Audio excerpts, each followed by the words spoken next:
देखी भैया बिहार सरकार जोन वैकेंसी निकलले बिया नु बिहार होम गार्ड के लागत कि लइकन के एकदम कुछ खजाना हाथे लाग गइल बा।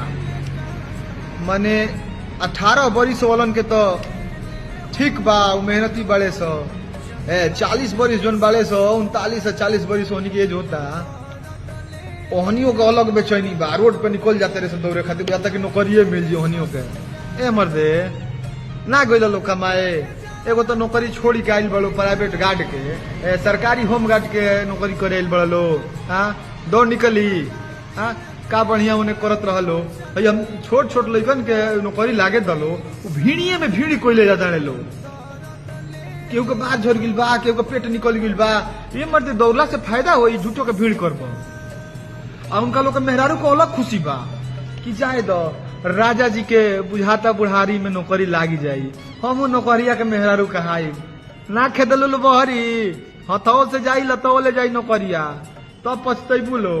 पैसा जियान करी समय है जो 40 40 बरिस वाला 39 पैसा जियान करी भरी के फार्म।